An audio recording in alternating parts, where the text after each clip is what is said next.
찰스 테이지 러셀이라는 사람이 있습니다.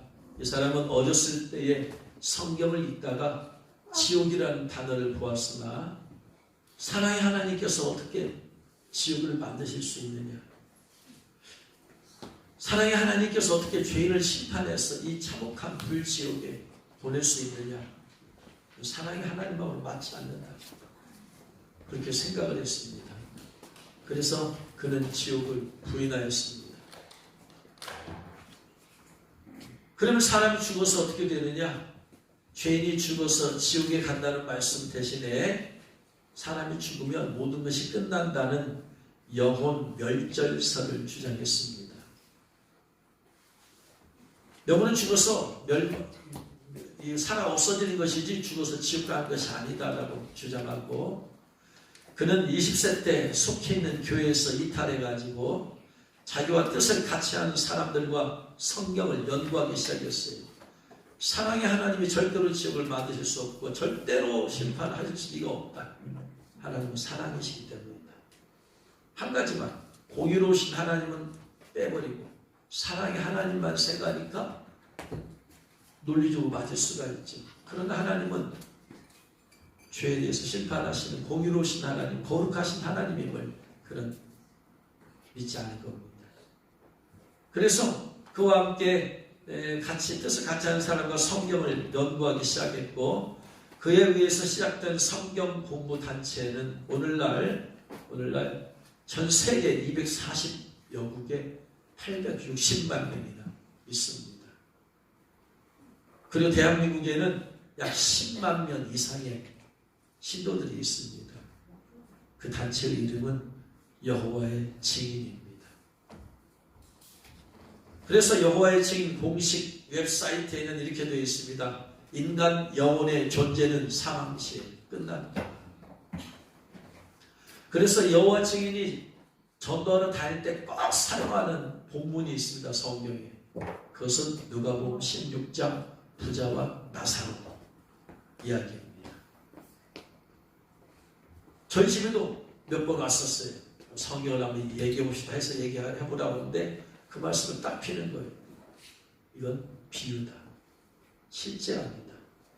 음부에서 부자가 고통을 당하고 있다. 지옥불에서 아닙니다. 이건 비유입니다. 보십시오. 예수님이 비유라고 하지 않았습니까? 그래서 그들은 지옥을 비유로, 지옥의 심판을 믿지 않아요.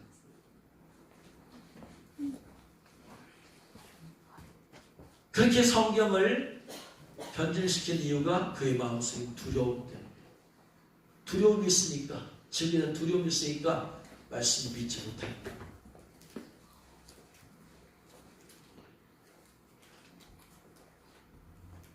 우리에게는 여러 가지 종류의 두려움들이 있습니다. 성경에 보니까 아담과 하와는 죄를 짓고 나서 하나님을 두려워했어요. 죄를 범했기 때문에 하나님의 형벌을 받을까 봐 두려워했어요. 네가 그것을 먹는다면 정령 죽으리라 했거든요. 우린 죽었구나. 하나님 말씀에 죽는다고 하더니 우린 죽었구나. 두려워서 하나님을 피해야지. 사울왕은 아말렉과의 전쟁에서 다 죽이라는 하나님 말씀 어기고 소와 양과 여기서의 좋은 것들 자기가 취하자 그 밑에 있는 같이 전쟁 나가서도 취했죠. 사무엘이 책망했습니다. 왜 다 죽이라고 했는데 죽이지 않았습니까? 라고 했더니 내가 백성들을 두려워해.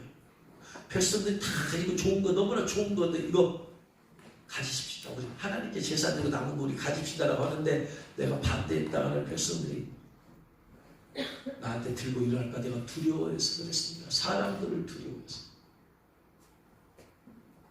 때로는 질병에 대한 두려움이 있습니다. 병들어서 가까운 사람이 병들어 갑자기 돌아가시고 고통 가운데 있는 걸 볼 때 두려움이 엄습해옵니다. 나도 저렇게 집 암에 걸리지는 않을까.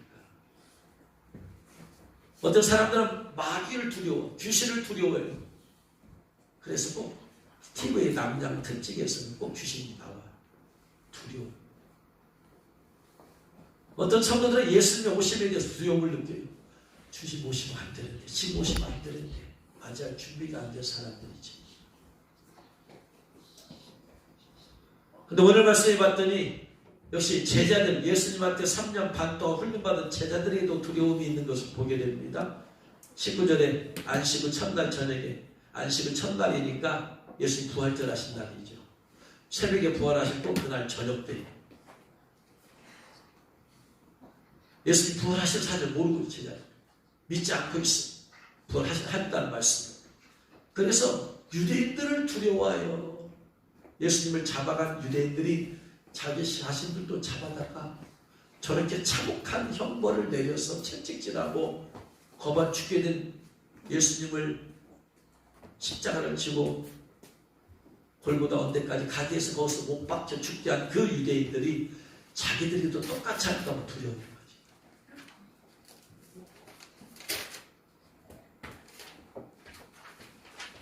죽음에 대한 두려움이지. 또 채찍질 맞을 것에 대한 두려움, 육체적, 신체적 고통, 두려움이지. 이 제자들이 두려워하는 이유는 천국에 대한 소망이 없기 때문에 그래요.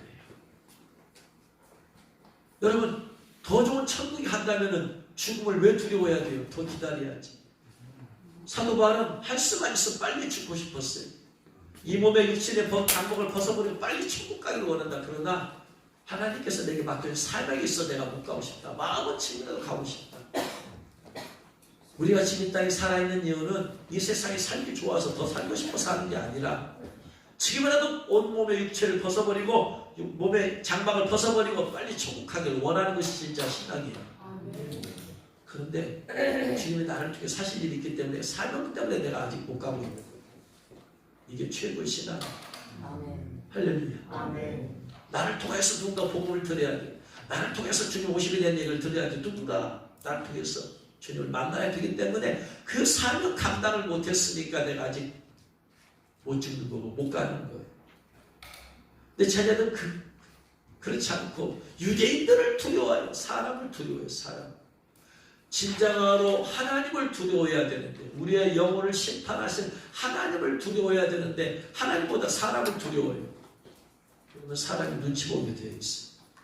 담대한 신앙은 사람 눈치 보지 않냐고 하나님 눈치를 봐야만 돼요. 물론 사람을 생각을 고려하고 사람들 생각도 좀 하고 해야 되지만 그 사람을 바라보는 건 아니야. 우리가 바라보는 대상은 신앙의 대상 하나님이십니다. 할렐루야. 유대인들 두려워하는 제자들 그들의 믿음이 없어요. 상실된 거죠. 주님이 부활한다는 그 말씀에 대한 믿음이 없어요. 주님이 부활했다는 그 말씀에 대한 믿음이 없어요. 천국에 대한 믿음이 없으니까 두려워하는 거예요. 여러분의 어떤 종류의 두려움이 있습니까? 죄의 심판에 대한 두려움이 있습니까? 빨리 회개해야 됩니다. 질병에 대한 두려움이 있습니까? 마귀의 생각을 역사하는 거예요.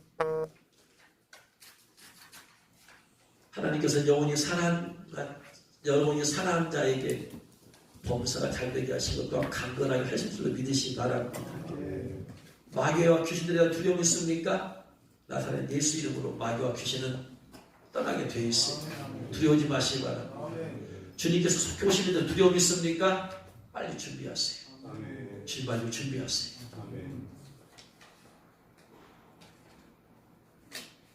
이 제자들은 죽음에 대한 두려움, 사람에 대한 두려움, 그럼에도 불구하고 이것이 있음에도 불구하고 그들이 모였다는 게 두려워하여 그들이 모였어. 두려움이 그들 안에 비록 있었지만 그들은 모여 있었어요. 제자들이 모여 있었어. 모인 제자들이 믿음이 있어서 모인 게 아니에요. 유대인들 두려웠지만 그래도 서로 의논을 대책하고 의논을 나누고 어떻게 해야 되냐 우리 한번 의견을 나누고 그러기 위해서 모였어요. 그런데 그 모인 곳에 문을 싹 닫아버리죠. 이제 문을 다 잠궜습니다. 행여나 누가 들어와서 자기들 잡아갈까 두려워서 문을 다 닫고 잠그고 근데 그 가운데 예수님께서 그 문을 부활체는 육체는 우리는 육체가 있기 때문에 이러한 벽을 통과할 수 없지만 부활체는 그런 것에 시공의 영향을 받지 않아요. 예수님께서 그대로 벽을 통과해서 그 자리에 딱 오셨어요. 유대인들을 두려워함에도 불구하고 모인 것이 중요해요. 여러분, 이들이 믿음이 있어서 모여서 예배하려고 모인 게 아니라 그럼에도 불구하고 주님 그 자리에 오셨어요. 믿음이 있어서 모인 것이 아니고 믿음이 없고 두려워 떨면도 불구하고 모였어요.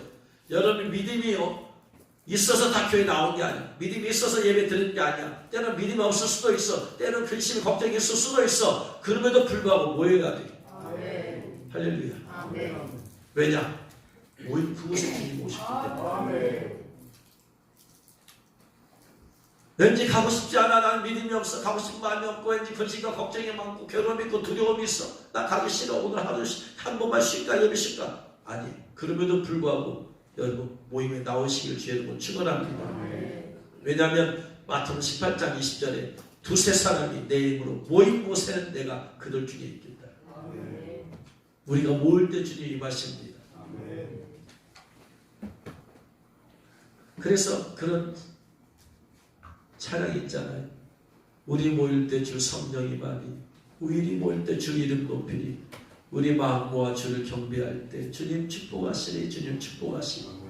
우리가 모일 때 성령께서 임하십니다. 할렐루야. 특별히 마지막 때는 마귀가 모이기를 자꾸 패한대요.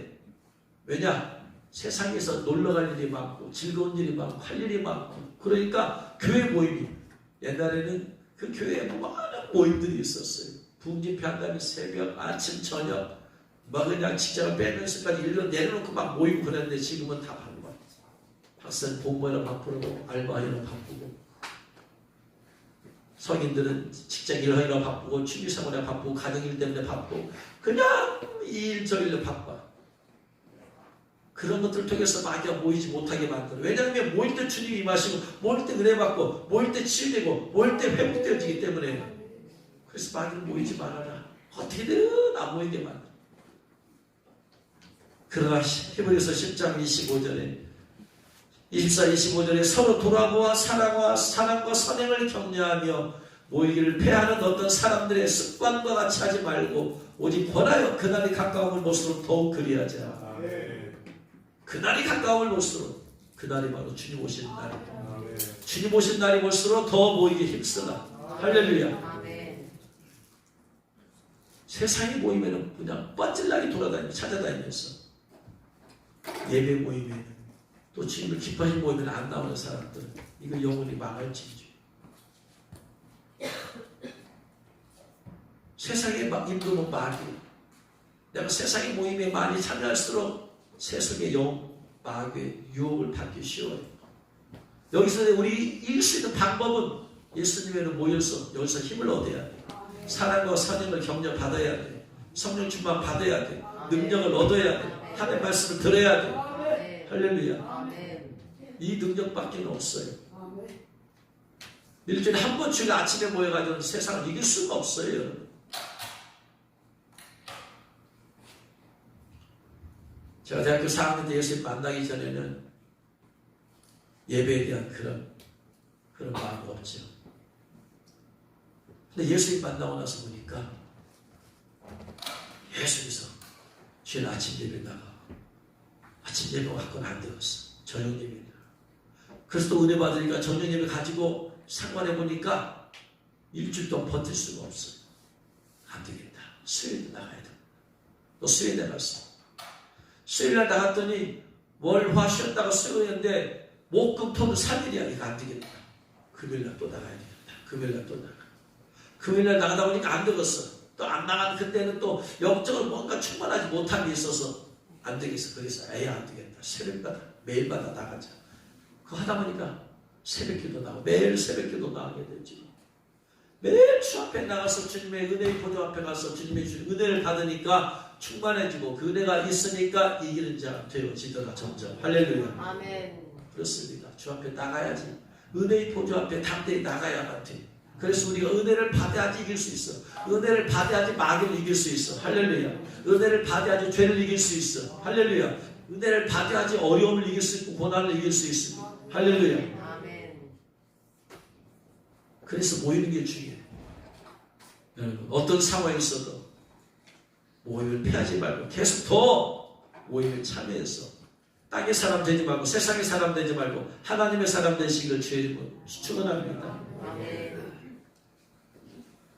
두려워 떨고는 제자들에게 오셔서 예수님께서 19절 말씀에 가운데 오사 서서 가라되 너에게 평강이 있을지어다.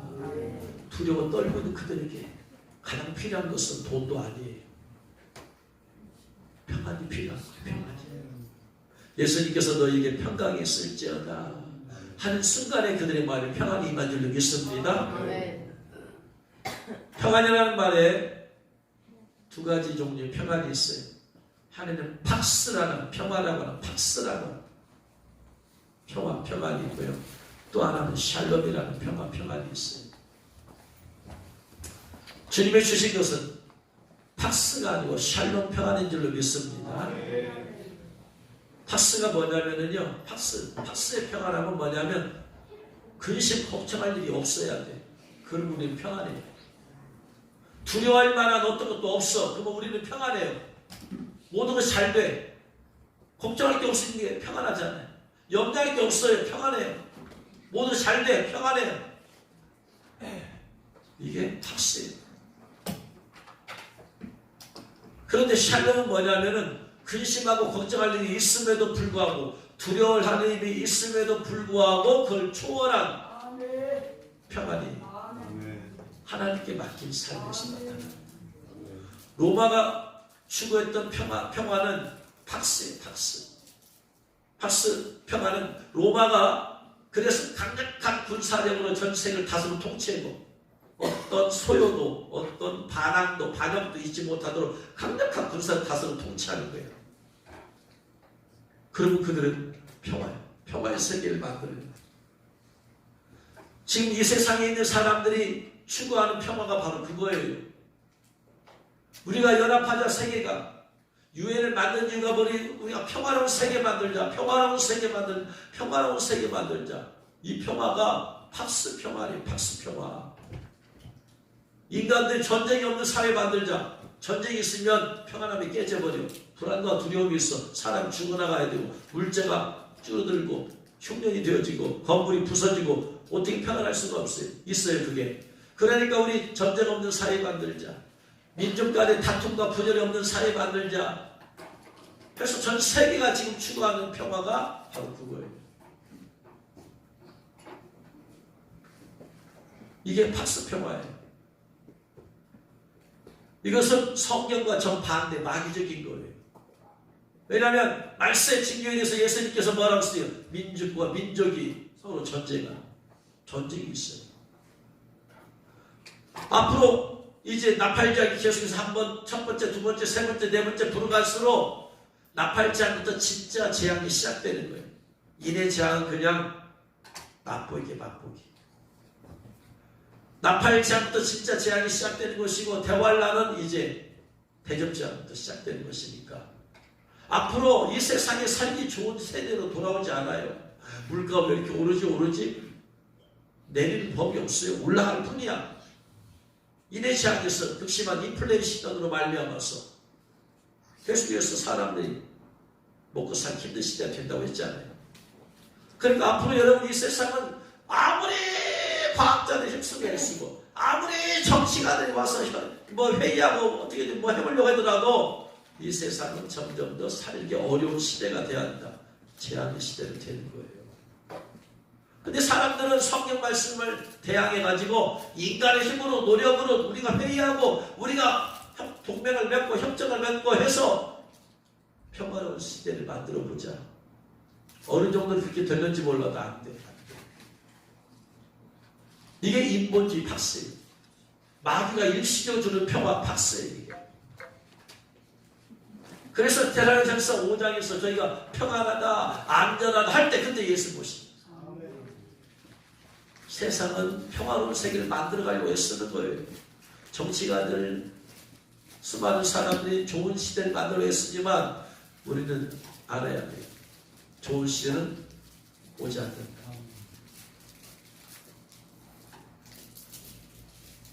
코로나 시대 이전으로 돌아갈 수가 없다.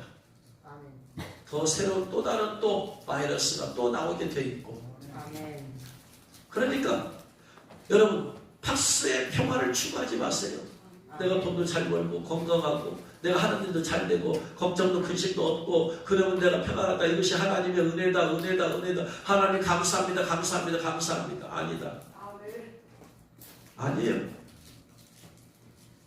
하나님은 늘 깨어있는 신하고 살기를 원하지 그런 삶은 그 사람의 영혼을 죽이는 거예요. 잠들게 만들고 나태하게 만드는 거예요. 샬롬의 평안함은 전쟁이 있어요. 근심거리도 있어요. 내 삶 가운데 어려움도 있어요. 고민과 걱정도 있어요. 그런데 주님을 바라봅니다. 주님이 그걸 초월한 평안의 능력을 주시는 거예요. 할렐루야. 여전히 해결되지 않은 문제가 있어요. 그럼에도 불구하고 주님께서 그 문제를 잡고 계시고 그 문제를 해결해 줄 줄로 믿고 때로는 고난이 있다 할지라도 주님께서 그걸 통해서 나에게 뭔가 메시지를 주시고 싶으신 사인이 있기 때문에 그런 것이 주님께 다 맡긴 삶에 샬롬의 평안함이 있는 거예요. 주님께서 주시는 평안함은 팍스가 아니에요. 너희가 두려움을 떨고 있냐? 알았어. 유대인들이 두려움을 떨고 있어. 알았어. 내가 해결해 줄게. 유대인들 가서 내 자녀에게 두려움을 주지 말라. 그게 아니라 이 말이에요. 두려움의 그들의 문제를 해결해 주는 게 아니야. 이 세상에 두려워 떨는 그들에게 똑같아. 여전히 유대인들은 그들을 죽이려고 하고 있어요. 400년 보세요. 여전히 그들을 협박하고 있어요. 여전히 그들을 옥에다 가두고 때로는 양모를 죽이기도 해. 그럼에도 불구하고 평안한 거예요. 할렐루야. 주님께서 그들의 마음을 다스리고 통치하시기 때문에 이게 진짜 신앙이에요. 그러므로 저와 여러분이 구해야 될 것은 이 팍스의 평안함 구하지 말고 샬롬의 평안함을 구해야 될 줄로 믿습니다. 이게 믿음으로 사는 자. 믿음으로 사는 자는 하늘 위로 받겠네. 할렐루야. 그 위로 하시면 나에게 평안함을 주는 거예요. 내가 너와 함께하고 있다. 내가 너와 함께하고 있다. 내가 널 지키고 보호한다. 그래서 다윗이 사망이 없지만 골짜기를 지날지라도 사망이 없지만 골짜기에서 벗어난 게 아니야. 주의 지팡이와 막대기가 그 안에서 나를 안위하시는 거예요. 그래서 평안한 거예요. 할렐루야. 주님이 주시는 평안. 이 평안함으로 세상의 두려움, 세상에 있는 근심 걱정을 이기시길 주의 이름으로 축원합니다. 제자들이 평강이 있을지어다 하시고 평강을 주신 주님께서 평강만 주신 게 아니었어요. 이 말씀을 하시고 손과 옆구리를 보이시니 제자들이 주님을 보고 기뻐하더라. 주님께서 평강이 있을지어다 말씀하실 때는 평강이 있었어요. 말씀만 들었을 때. 근데 주님을 보았을 때는 기쁨이 넘치더라. 주님을 못 보아도 평강함은 있을 수 있어요. 그러나 중요한 것은 평안함을 뛰어넘는 기쁨이 이게 부활하신 주님을 만난 성도들의 삶이에요. 주를 보고 기뻐하더라. 부활하신 주님께서 내게 오시면 평안함을 뛰어넘는 기쁨을 주시는 줄로 믿으시기 바랍니다. 성도들 삶은 그러한 기쁨이 있어야만 됩니다. 그래서 다윗은 이렇게 말을 합니다. 사도행전 2장 25, 26절에 다윗이 그를 가리켜 이르되 내가 항상 내 앞에 계신 주를 배웠으며 다윗은 항상 그 앞에 계신 주 그의 삶을 앞에서 인도해 주시는 그 주님을 임재가 배웠어요. 나로 요동하게 않게 하기 위해서 그가 내 우편에 계시도다. 그러므로 내 마음이 기뻐하였고 내 혀도 즐거워하였으며 내 육체도 희망에 거하리니. 다윗에게는 단순히 평안만 있는 게 아니라 기쁨이 있었어요. 언제? 내 앞에 계신 주를 배웠어요. 주님의 임재신앙. 지성소 신앙은 기쁨이 있는 신앙이에요. 평강에 만족하지 말고 평강을 뛰어넘어서 더 한 단계 더 나가고 기쁨이 있는 신앙생활에 이어 부활하신 주님을 만난 부활한 주님 만난 성도들의 마음의 상태인 줄로 믿으시기 바랍니다. 단순히 평안한 그거 그냥 조금 찾으려고 하지 말고 뛰어넘어요. 따릅니다. 평안을 뛰어넘는 기쁨. 할렐루야. 바로 그 신앙으로 살아요. 부활하신 주님과 동행하는 성도들의 삶의 마음에는 기쁨이 있다. 왜? 주님과 동행하기 때문에. 한 걸음 한 걸음 주 예수와 함께 날마다 날마다 우리 주와 함께 걸음. 그런 성도에는 기쁨이 있습니다. 로마서 14장 17절에 하나님의 나라는 먹는 것과 마시는 것이 아니요 오직 성령 안에 있는 의와 평강을 뛰어넘는 희락이라. 주님이신 기쁨이 부활한 주님으로 말미암아 여러분 안에 있기를 주님을 축원합니다. 주님이 이렇게 제자들을 만나주시구나. 사실 말씀이 뭐냐. 21절에 또 가라되 너희에게 평강이 있을지어다 아버지께서 나를 보내신 것 같이 나도 너희를 보내노라. 부활의 주를 만난 기쁨이 그들에게 기쁘지? 그 기쁨이 잃지 말고 항상 살아. 그게 아니에요. 너 부활의 주를 만났잖아. 가서 전해. 내 안에 있는 기쁨을 나만 가지고 살면 이건 이기적인 거예요. 이기적인 거예요. 우리는 무의식적으로 얼마나 이기적인지 몰라요. 자, 아침에 회개를 잠깐 식당방에서 회개를 하는데요. 저기 사천동 노타리에서 좀만 가면은 오늘 지나갔는데 거기서 빵이 한 개 1,200원인데 10개면 10,000원이래요. 한 개 1,000원이잖아요. 요즘 빵 비싸잖아요. 비싸서 사 먹기도 어려운데 눈이 번쩍 뜨면서 야 10개 빵. 야.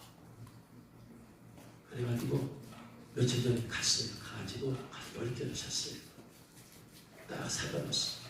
사다 놓고 이제 뭐 먹으라고 사고도 먹고 선교도 먹으러 해놨는데 제가 사모가 먹으면서 이거 다 아구빵밖에 없네 이거. 아구빵밖에 없네 이거. 어떻게 다른 건 안 사왔어요? 아니요 나 사왔는데 내가 10개니까 종류 한 8종 사왔는데 근데 보니까 다 나중에 싶은 내가 먹고 싶은 거야.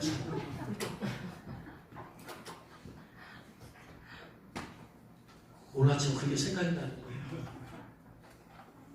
10개를 샀으면 그러면 저만 먹으려고 산 게 아니잖아요. 그러면 상대방이 좋아하는 것도 샀어야 되는데 다 내가 좋아하는 나 중심적으로 산 거야 이게. 이 무의식적으로 이게 내가 얼마나 이기적일까. 남들 좋아하는 걸 좀 사다 줬어야 되는데 그 내가 좋아하는 거 사다 놓고 먹으라고 하니까 휴, 내가 무의식적으로 아직도 멀었구나. 무의식적으로 나 중심적으로 사람은 자기 중심 무의식적으로 내 안에 기쁨만 있으면 네가 안 뺏길래. 주님은 평강 위에 기쁨 위에 직인되는 삶을 말씀하십니다. 할렐루야. 예수님은 부활한 주님을 만난 그 제자들을 증인으로 파송해 너희가 부활하심을 믿지? 나 봤지? 가서 전해. 아직도 부활하심을 못 믿는 제자들이 얼마나 많으냐? 가서 전해라. 가서 전해. 두려워 떨고 있는 사람이 얼마나 많으냐? 가서 전해. 이 세상에서 얼마나 많은 사람이 근심 걱정에 살고 있느냐? 평안함을 주신 주님을 전해.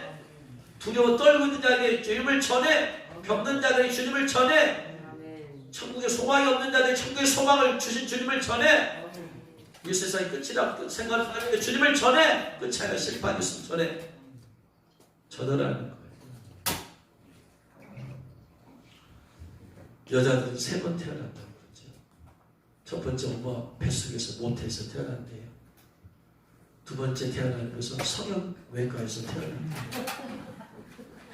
세 번째는 뽀샵으로 태어난대요.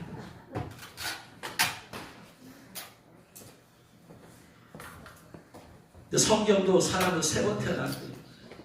첫 번째는 엄마 뱃속에서 육체로 태어났대요. 두 번째 예수를 영접했을 때 너에게 거듭난다.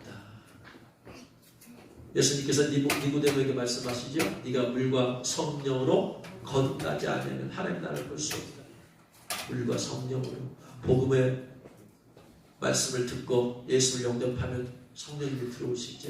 그때 거듭납니다. 두 번째 태어납니다. 마지막 세 번째는 사명에 대한 깨달음이에요.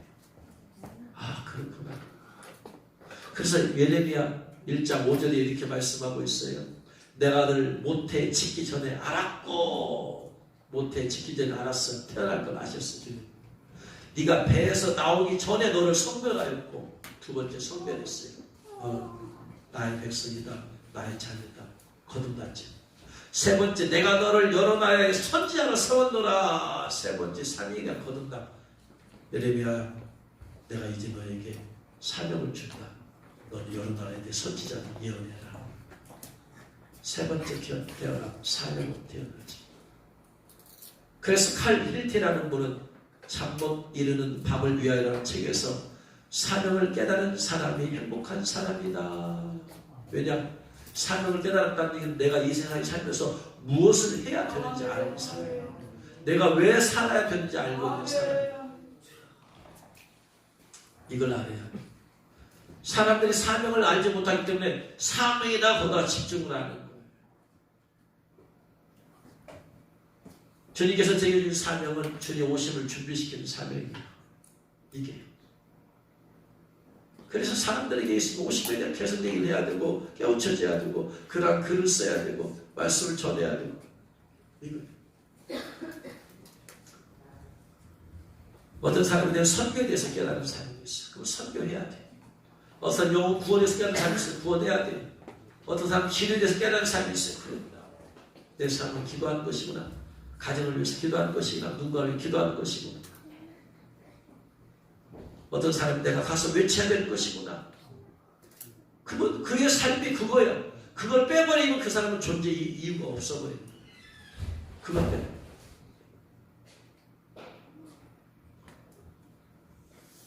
주님께서 제자들에게 기쁨을 주시고 나서 그들에게 하시는 말씀이 가서 전해라. 아버지께서 나를 보내신 것 같이 나도 너희를 보내노라. 이사야 선지자도 이사야 6장에서 하나님 만나고 나서 성령께서 말씀하시죠. 누가 우리를 위하여 갈꼬 했을 때 제가 여기 있다가 저를 보내소서. 깨달았어요. 아, 주님이 나를 부르시는구나. 모두가 목사일 수가 없어요. 그러나 모두가 또 선교사일 수는 없어요. 그러나 어떤 사람은 전문적으로 일을 부르셨다는 소정을 나가야 돼. 그하지 않는 것은 인생을 낭비하고 있는 일이야. 내 삶이 있음에도 불구하고 다른 것에서 집중하는 것은 인생을 낭비하고서 하나님 앞에서 아무런 쓸모없는 삶이야. 그 사명을 깨달았으면 그 길만 가야 돼. 그 길만. 자꾸 다른 길 가게 되지면 쓸데없는 시간을 내 인생을 낭비하고 있어. 하나님 앞에 가서 어떤 것도 인정받지 못해. 내 나름대로 즐거운 시간을 보내고 내 나름대로 좋은 시간 보낸다 할 때도 하나님 앞에서 인정받지 못해. 그래서 사람은 사명으로 사는 거예요. 할렐루야. 아멘. 사명으로. 우리 모두는 예수님 오심에 대해서 사람들이 전해야 될 사명이 있는 줄로 믿습니다. 아멘. 또한 모든 예수 믿지 않는 사람에게 예수를 전해야 될 사명이 있는 줄로 믿습니다. 전도의 사명 누구나 다 있어. 전도는 은사가 아니야. 뭐 누구나 해주실 사명이야. 할렐루야. 방법의 차이일 뿐이야. 선교는 누구나 참여해야만 되는 거예요. 근데 방법의 문제야.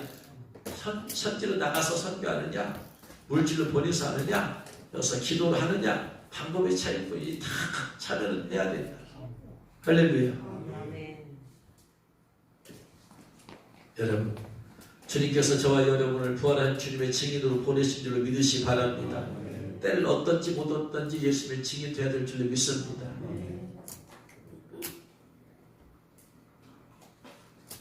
근데 예수님께서 아버지께서 나를 보내신 것 같이 나도 너희를 보내노라 하시면서 하신 말씀 또 있어요. 22절에 이 말씀 하시고 저희를 향해서 숨을 내쉬며, 숨을 내쉰다는 게 하신 거예요. 그래서 숨이 영이에요. 영. 성령을 받으라. 하나님이 주님이 내뿜는 숨은 성령의 성. 맞아. 오순절 날마가 다락병이 성립 불같이 됐습니다. 여러분 이 불이 바람이 안 불면 여기서만 타고 말아버려요. 근데 바람이 불면 확 퍼져버려요. 그래서 마가다락교회 성령께서 불과 바람처럼 임하신 거예요. 아멘. 그래서 제가 여러분에서 기도할 때 성령 불 하고 나서 하는 것은 이 불에 성령 바람이 불어서 여러분 온 몸으로 성령 불이 다 퍼져나가도록. 할렐루야. 깨달으시는 주 여러분 축원합니다.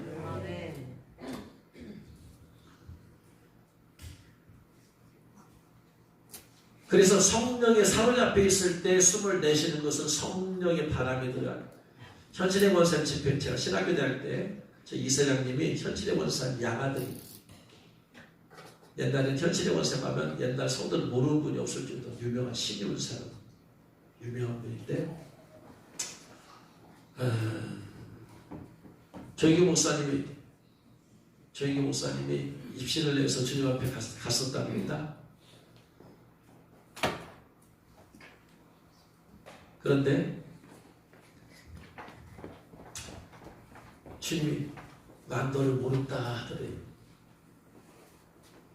네? 하나님 저를 몰라요? 지금 저를 모르세요? 난 너 모른다. 왜 저를 모른다고 하세요 주님? 그랬더니 너 네가 이 땅에서 영광 다 받았잖아. 성도들이 너를 왕처럼 떠받들고 임금처럼 떠받들고 그리고 내가 받을 영광 네가 다 받았잖아. 내가 준 은사로 충격을 먹었어. 그러면서 물어봤대요. 그럼 혹시 주님 현신의 권사 안 아세요? 그랬더니 나도 그러고 그도 모른다. 그러더니 왜 모르세요? 그도 신유 사역을 통해서 내가 준 은사 가지고 내가 고치고 치유했는데 지가 다 영광 받았느니라 나는 그걸 도무지 알지 못한다. 그러니까 마태복음 7장 21절에 내가 쥐도 쫓아냈고 예언도 하고 능력도 베풀었으나 주님께서 나는 도율무지 알지 못한다 한 얘기가 구원 못 받았다는 얘기가 아니고 구원은 받았지만 내 영광 다 갈취해먹은 사람들이다. 이 말이 그러니까 성 밖으로 간다는 얘기예요. 신부로서 성 안에 들어올 자격이 없다 이 말이야. 내 영광 다 받았습니다. 나 그를 알지 못한다. 충격을 먹었어. 그거 돌아가지고 그거한테 얘기를 했대요. 권사님 제가 주님 만났는데 주님 저도 모른다고 하고 권사님도 모른다고 합니다. 우리가 주님의 거 다 가르쳐 먹었다고 주님 알지 못한대요. 거기서 충격을 먹고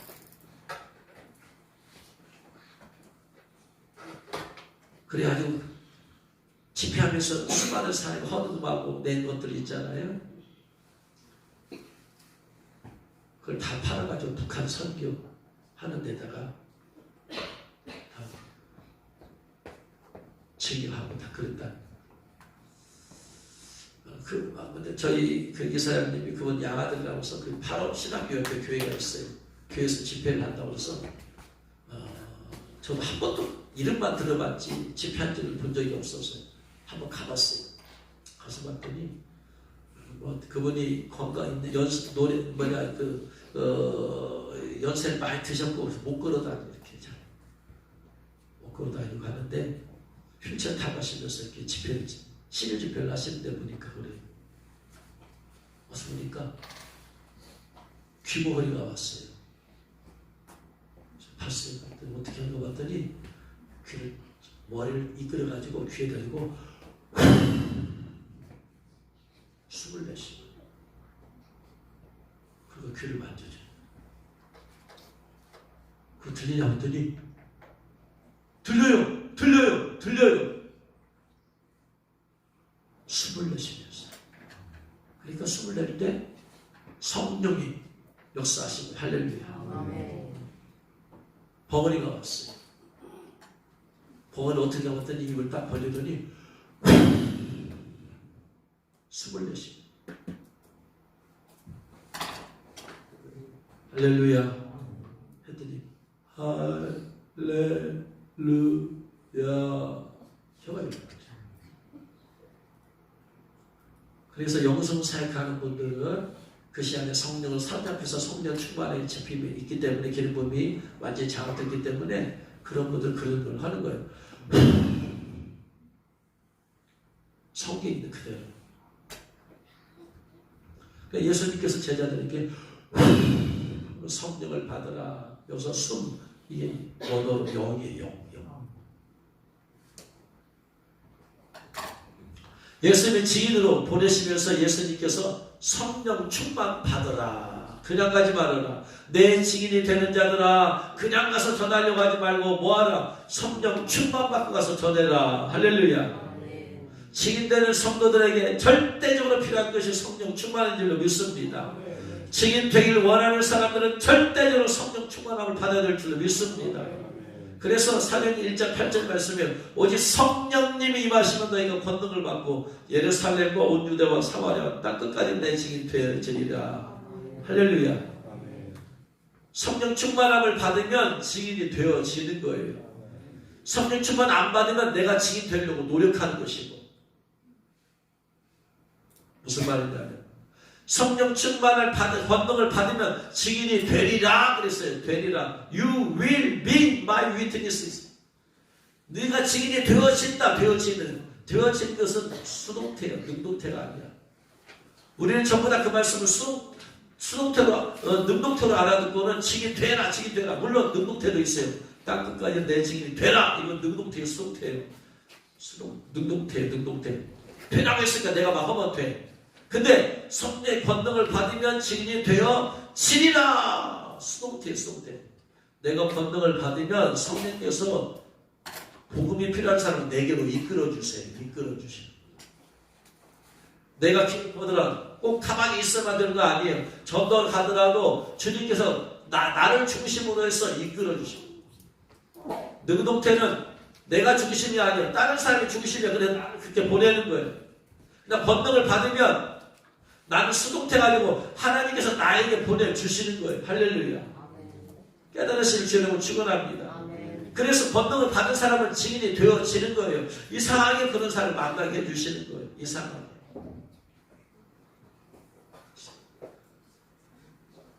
그래서 제가 금요일날 여기서 일하고 있는데 어떤 할머님이 오시는 거예요. 처음 보는 분인데 오시는 거예요. 그래서 저기 좀 앉아도 되냐고 의자 장의자에 카페 앞에 장의자에 앉아도 되냐고 해서 앉으시라고. 사는 커피 드릴까요? 커피 좋아서 커피 마시네. 조금만 기다리시다. 커피 타다가 드렸어. 그러면서 이런저런 얘기를 하시는데 왜 오시는가 물어봤더니 저희 평화동 우미 아파트에 사시는데 버스 타고 여기까지 왔는데 몇 개월 됐는데 누가 어디 가면 치료해주고 기도해주고 막 한다는 얘기 들었대요.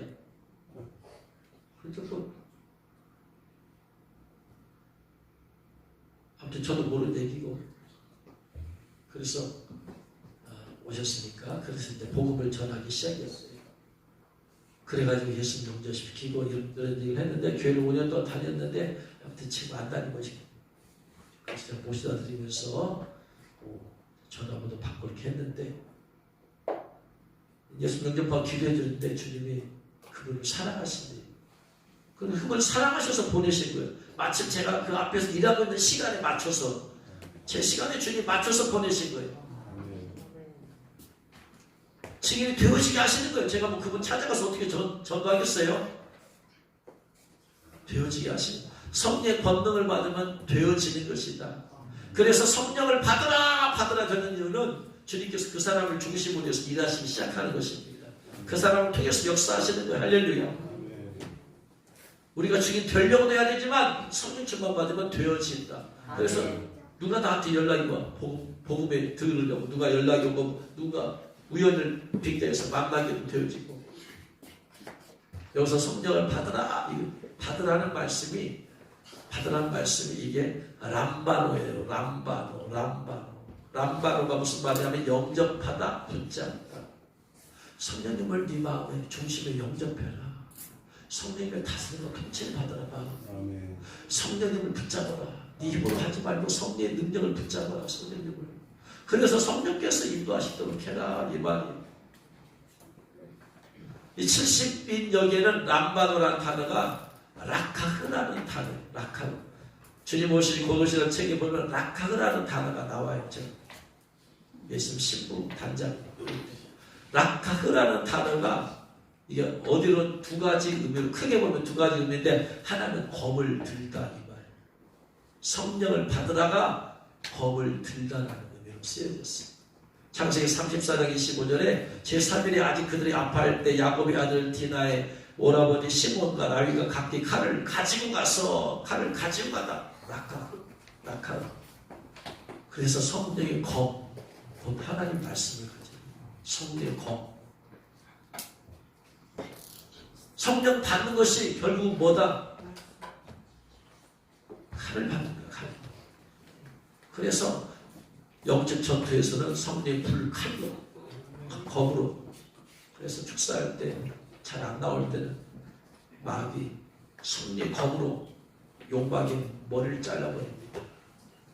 그러면 성령께서 불이 나와가지고 성령의 불 컵이 나와가지고 성령의 검으로 진짜 잘라버리시.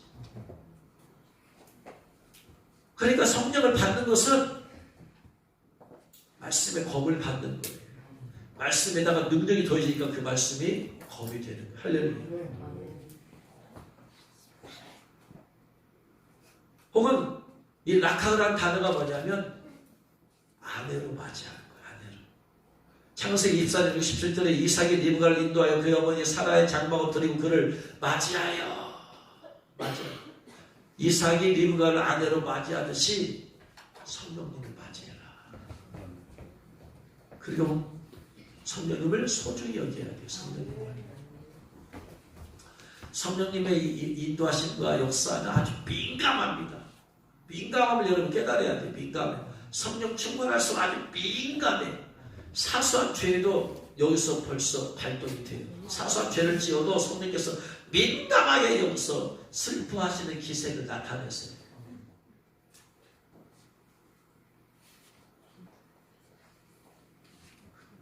에베소서에서 남편들에게 남편들아 아내를 어떻게 하느라 연약한 아내들 귀여기라. 연약한 아내들 연약한 그릇을 놔버리면 깨뜨려버려. 떨어뜨려. 놔버리면 안 돼. 살짝 이렇게 놔야지 떨어뜨리면 깨뜨려버려. 그래서 남편들은 아내를 그렇게 함부로 하면 안 돼. 놔버리지 말 함부로 놔버리고 하면 안 된다. 말을 조심조심 해서. 왜냐 연약한 그릇이기 때문에 남자도 연약한 그릇이지만 여성은 더 연약한 그릇이기 때문에 더 상처받기 쉬워. 더 감정이 상하기 쉽고 더 깨지기 쉬워. 그러니까 남자들은 아내를 말할 때마다도 조심스럽게 내 성질대로 말하지 말고 조심스럽게 말을 해야 되는데 한국 남자들은 안 그래. 유교적인 습성이 있어가지고 남편이 왕이야. 말 함부로 막 뱉어버리면 그 죄 짓는 거예요. 성령께서 너무나 싫어하세요. 그리고 조심조심해서 다루듯이 성령님을 신부 맞이하듯이 맞이해가지고 성령님을 조심스럽게 해야 된다 이 말이에요. 영적으로 충만해지면 충만할수록 성령님은 사소한 것 하나에 대해서도 슬퍼하시는 그 느낌을 주세요. 기세를 주세요. 그래서 성령을 근심하게 하지 말라. 너희가 구속의 날까지 이 진임을 받았느니라. 성령이 근심해. 왜? 우리가 성령님이 싫어하는 생각을 하는 순간부터 성령은 근심해. 그럼 그걸 깨달아야 돼. 그 민감한 그때 깨달아야 돼. 아, 성령이 이 생각 싫어하는구나. 빨리 버려야 되는데 영이 둔해가지고 못 깨달아. 충만하지 않기 때문에 민감하지 못해. 그리고 생각에서 마음에서 말과 행동으로 죄 짓고 나서야 그제서 깨달아. 어떤 사람 둔해가지고 죄 짓고 나서도 이게 죄인지도 모르고 살아. 성령을 완전히 무시하고. 성령님을 대할 때 그 아내를 맞이하듯이 조심스럽게 성령에 대해서 조심스럽게 예언을 해드려야 돼요. 그래서 성령을 능력으로만 보면 안 돼요. 성령은 하나님이시 하나님. 경배와 찬양을 받으시 합당하신 삼위일체 하나님이시. 할렐루야. 그분이 내 안에 계셔. 그분을 내 안에 계시니까 그분에 대해서 내가 민감하게 반응을 해야 돼. 성령님 싫어하시는 거 하지 말아야 돼. 생각조차도 품지 말아야 돼. 성령님이 할까요? 말까요? 성령 어떻게 할까요? 자꾸 성령에서 민감해야지 성령께서 그 영적으로 민감한 상태 그대로 내가 유지하면서 살게 해주시는 거예요. 여러분 안에 계신 성령님은 하나님이세요. 그 하나님은 완전한 절대적인 거룩함에 거하시는 분이에요. 사소한 죄에도 성령 하나님 민감하게 반응하십니다. 그런데 우리 그 성령 하나님에 대해서 민감하지 못해. 내 안에 계신 그분이 세미한 것까지도. 그래서 느낌이 중요한 거예요. 느낌이. 성령. 내 안에 성령님에 대해서는 어떻게 하느냐? 그 느낌이에요. 성령께서는 영이신 하나님이 우리에게 주시는 첫 번째 언어는 느낌이에요. 느낌. 느낌. 그래서 성령님이 평안함을 주셨구나. 성령께서 이제 기쁨을 주시는구나. 성령께서 이제 능력을 주시는구나. 성령께서 근심하시는구나. 여러분 안에 성령에 대해서 여러분 민감해지실 줄로 축원합니다. 그분은 도구가 아니라 성령의 능력만 하면 안 된다. 그분은 하나님이시다. 완전한 하나님이시다. 보좌에 앉으신 하나님과 동일한 하나님이시다. 이 땅에 오신 예수님과 동일하신 하나님이세요. 그래서 그분을 느낌으로 알아야 된다. 느낌이 이제 발전이 되어지면 그 다음 것도 나타나고 하는 것이지. 그래서 기도하면서도 저는 여기다 집중합니다. 내 안에 성령께서 혹시 뭐라고 하시는가, 어떤 느낌을 주시는가. 그래서 성령의 음성을 듣는 것도 느낌이에요. 느낌. 처음에 느낌을 알아야 돼. 주님 어떻게 할까요? 이렇게 할까요? 저렇게 할까요? 현대 성령께서 내 감정을 비우고 마음을 비우고 어떻게 할까요? 하면은 성령께서 그 느낌을 인도해 주시 하는 뜻대로 내 마음의 느낌이 쏠려 한쪽으로. 성령께서 이것을 하라는 거구나. 깨달으시길 주여러분 축원합니다. 이런 민감한, 그래서 성령은 세미한 음성이기 때문에 세미한 음성을 들으려면 스피커에서 나오는 소리는 집중하지 않아도 들려. 근데 세미한 소리를 들으려면 내가 집중을 해야 돼. 세미한 소리. 성령의 음성을 들으려고 하면은, 성령의 인도하심을 알려면은 그걸 내가 집중을 해야 돼. 그래서 기도하면서 소리 내는 것뿐만 아니고 더 중요한 것은 소리는 내지만 내 마음은 내 안에 성령께서 어떻게 인도하시느냐, 방언하면서 뭐라고 통역하시고 말씀하시느냐, 거기다 집중을 하고 있어. 내 발성교환은 소리가 나온다 할지라도 내 마음은 거기다가 집중하고 있어. 성령께서 이 방언 기도를 통해서 뭐라고 말씀하시느냐, 뭐라고 통배를 주시냐, 뭐라고 느낌을 주시느냐. 깨달으시는 여러분 축원합니다. 그걸 해야지 영적으로 깊이 들어갈 수 있어. 영적으로 깊다는 얘기는 그냥 세미한 성령의 음성과 인도하심에 내가 민감하는 거예요. 이게 영적으로 깊어지는 거예요. 겉으로 은사와 능력이 나타나는 것이 민감한 게 아니에요. 깊은 게 아니야. 그건 겉으로 나타나는 현상이에요. 엘리야가 보세요. 딱 섰는데 바람이 지나고 지진이 일어나고 현상 나타나지만 여호와께서 그 가운데 계시지 아니하더라. 현상들을 보고 시켜서 그렇게 할 수 있어요. 중요한 것은 나중에 세미한 음성이 들리더라. 그래서 세미한 그 인도하심에 민감하게 반응해야지 성령의 인도를 잘 받는 사람입니다. 성령의 세미한 인도를 무시하고 음성을 무시하는 사람은 성령의 영적으로 깊이 들어갈 수가 없고 성령의 사람이 될 수가 없어요. 그러니까 늘 내 안에 성령께서 어떻게 인도하시는가, 어떻게 말씀하시려고 하는가, 어떻게 감동을 주시는가, 여기다 집중하면서 살아야 돼요. 그래야 민감해지는 거예요. 깨달으신 주 여러분 축원합니다. 이제 말씀을 마칩니다. 부활하신 주님께서 제자를 만나주셨어. 두려움 가운데 떨고도 그들에게 평안함을 주셨고, 평안함은 끝나지 않고 기쁨을 주셨고, 기쁨으로 끝나지 않고 증인되게 하시고, 증인되게 말씀만 주고 끝나게 아니라 성령까지 받게 해주셨어요. 근심에서 불안과 두려움 가운데 있는 제자들이 성령까지 받게 됩니다. 우리가 때로는 근심과 걱정 가운데 두려움 가운데 있을 수 있어요. 평안함으로 바뀌어야 됩니다. 기쁨을, 평안함을 뛰어넘은 기쁨까지 가야 됩니다. 그리고 예수님의 증인까지 되어야만 되고, 증인되는 사람이 반드시 성령 충만을 받아야 돼요. 그래서 성령 충만 받아서 주님의 증인 되어서 예수님께서 구주심을 전하고 예수님께서 곧 오심을 전하여서 주님의 기쁨이 되어지는 저와 여러분 되실 주 여러분을 축원합니다. 기도하겠습니다. 말씀 들으는 생각에서 말씀이 내 마음과 부딪힌 대로 그 말씀 붙잡고 열매 맺게 하옵소서. 기도합니다. 주여 주여 주여.